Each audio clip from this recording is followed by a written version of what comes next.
The infrastructural development of Africa is not only a great challenge technically, but it will be the litmus test whether humanity is morally capable of surviving. Africa shouldn't have to take all the steps of 150 years of industrialization that Europe undertook, but should immediately be given access to the most modern technologies which human genius, labor, and engineering have created.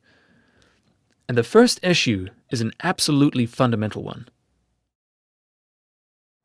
The first thing needed, and it seems for somebody who has never been in Africa, something strange, is drinking water. They need drinking water and fresh water for the cleaning, fresh water for all what's needed. Jacques Cheminade is the head of the French political party Solidarité et Progrès, which works in close collaboration with the worldwide LaRouche movement. Beginning especially with his official campaign for president of France in 1995, he has become well known as a political figure in France and in many other countries.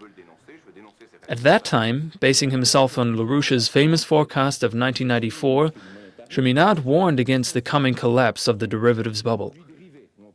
Cheminade has been a proponent of ending colonialism in Africa for many years.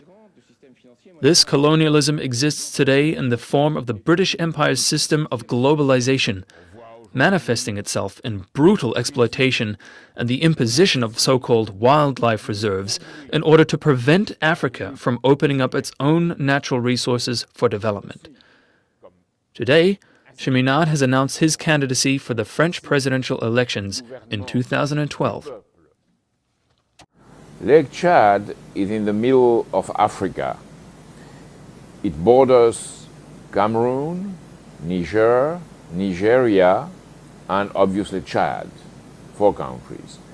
And the Lake Chad pool concerns many, many other countries in Africa. It reaches into Sudan to the east and into Algeria to the north. Lake Chad covered 25,000 square kilometers in 1965, 64, 65. Now, it covers only 2,000, 2,500 square kilometers. And it is a terrible problem because Lake Chad is not very deep. The depth of the lake is between 1 and 8 meters. So, in a tropical weather, in a tropical area, there is evaporation. And if nothing is done about it, there will be no Lake Chad. It will have entirely evaporated by 2020 or 2025. There is another plan that we have developed, we in the Schiller Institute, and this would be to bring the waters from the Ubangi on the Shari-Logon rivers into the Lake Chad. But the water will be taken from outside the Ubangi directly into the Congo pool. This would mean to bring back to the level of 1964-65 the flow of water. We need for that, in addition to the about 15 billion cubic meters per year brought as of now, we know we need 35 to 40 billion cubic meters more. The first thing I mentioned is emergency, and it has to be done now. It has to be done right away, with training on the ground of a new generation of African youth. The Transaqua project plans to bring from the eastern part of the Congo pool 100 billion cubic meters per year, which is a double of what I said before. This would be done through a canal built between Kivu and the Lake Chad. This is 2,400 kilometers of a canal. This canal should be navigable. There should be exchanges of goods along the canal. We would have to plant trees, leaf vegetable. We have to do something to change the weather in that region.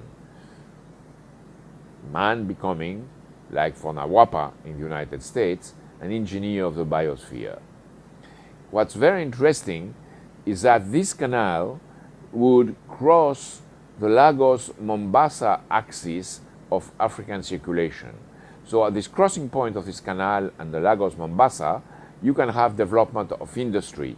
And you need along the canal the development of electricity with dams and also nuclear energy. Then you would have in that area industry. You can have foodstuffs. The transformation of food should be done in Africa. The vegetables and the agricultural production should not export it as such. You can have a wood industry. You can have textile industry. Now Africa imports textiles, which is an aberration. So you need the development of mechanic industry, of course, to train this young generation of Africans into mechanics. So, and you would have also this combination of electricity, industry, and training of a young generation of Africans. That's the key to success. And what we would need, even more probably in Africa than in the United States and Canada, you will need this training of new Africans in a type of CCC operation, training on the ground, step by step, and not bringing everything from outside. So the Transaqua plan would be a regaining of the Africans over the mastery of their land, the mastery of their production, and the mastery also of their weather. That's our concept. And Sudan has absolutely to be brought into this project.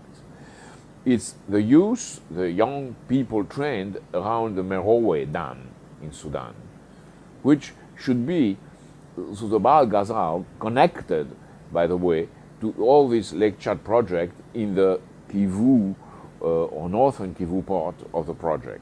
You need a connection between the Sudan development and the development of the Lake Chad. It's a one.